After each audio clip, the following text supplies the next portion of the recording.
Andrew Hutchins here, not a licensed physician, not giving medical advice. It's purely educational, informational, and entertainment. And this is my Novolin-R,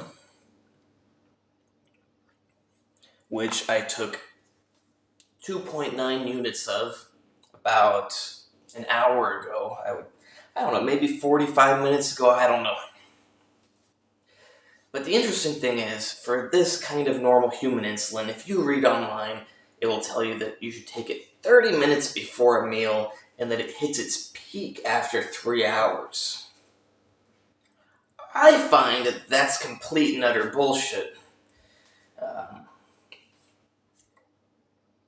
Luckily, I don't take it and then go walk around where there's nowhere to get food for 30 minutes. But for me, it's like 10 minutes later, I feel my blood sugar going down, and it probably hits its peak after about 30 minutes, and it goes strong for the next few hours. And then it starts wearing off.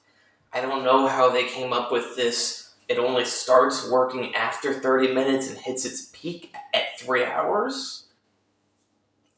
Or 2 hours? Like, for me, it peaks pretty damn quickly, and it wears off pretty quickly.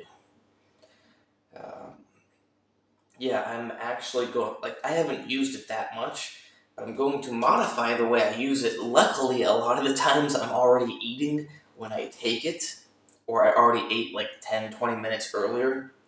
So luckily, I got sugar entering me as that's entering me.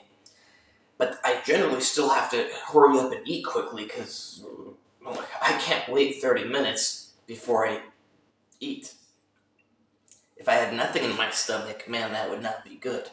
So I'm going to actually start eating, get all my food in, and then take it. Now, of course, if I was going to eat for hours, I would just take it after eating for 30 minutes or so.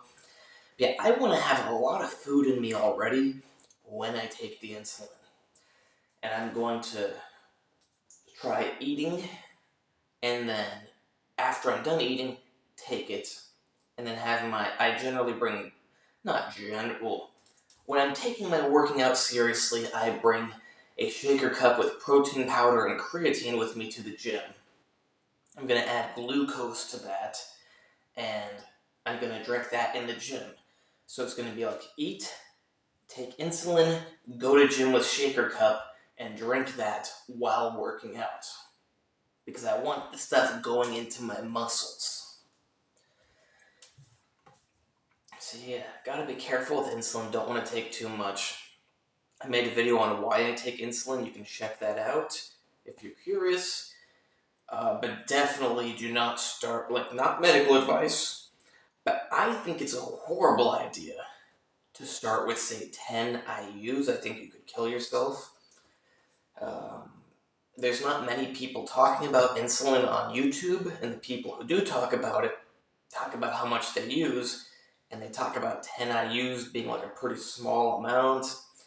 And just the way they talked about it, I got the impression that it's like, oh, you can take 10 IUs, and it's not that much. I took like 4 IUs one time, or 5 IUs. I can't remember for sure if it was 4 or 5. And I mentioned this in my other video. That lasted longer than 3 hours, for like probably 5 hours.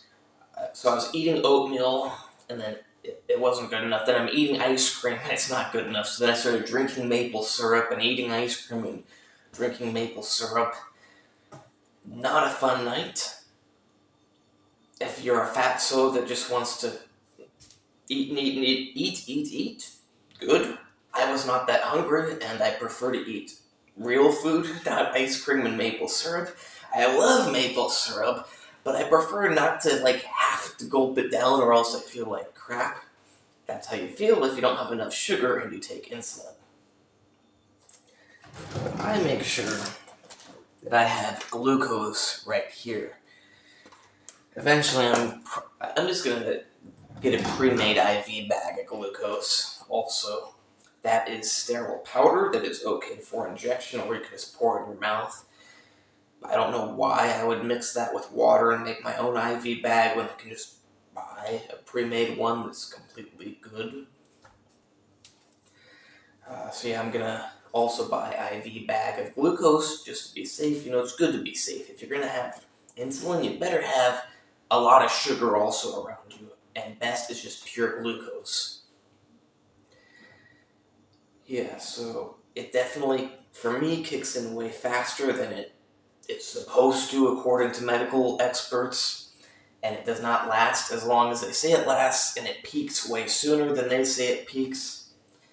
For me, it's like very short acting stuff. I can't imagine how fast rapid acting insulin would work. Who knows? For me, maybe it's not even that fast. Everybody has different biochemistry. For me, I think this is the fastest acting stuff I need, because even now, I feel like only an hour has gone by, but that it would have been better to take it like 10 minutes before the gym, or just take it and walk to the gym, because it really is the strongest in the first hour for me. Maybe from like 20 minutes to an hour and 20 minutes. I don't know, it's very fast acting for me. Hope you like this video, hope you learned something. Always be safe. Random time to talk about it, but if you're going to experiment with medications, which I don't recommend you do, I can't recommend that, and even if I could recommend that, I don't know if I'd recommend that. But if you are going to do that, it's a great idea to look at what should be an effective dose, and you take it down like an order of magnitude. So you like divide that by 10, which would be like a small, safe, effective dose. You divide that by like 10, and that's where you start, and you slowly work your way up to what should be a low effective dose. Because you can't just trust that because some other people say it's a low dose, or that because medical studies say it's a low dose, or because doctors say it's a low dose, you don't know that that's actually going to be a low dose for you. So if 10 milligrams of a medication should be like a safe low dose, it's really best idea to start with 1 milligram, then 2 milligrams, then 3 milligrams, and 4 milligrams, 5 milligrams. Work your way up slowly. And I don't mean you take one, you wait 10 minutes, you take another. I mean, you take one, and you wait a whole day. The next day, you try 2. Maybe if you really don't feel it, maybe you skip to 4. But you need to give it plenty of time to know how it affects your body. And then probably wait an entire day before you try more. You also don't know if you're going to be allergic or something. Hope you like this video, hope it's helpful.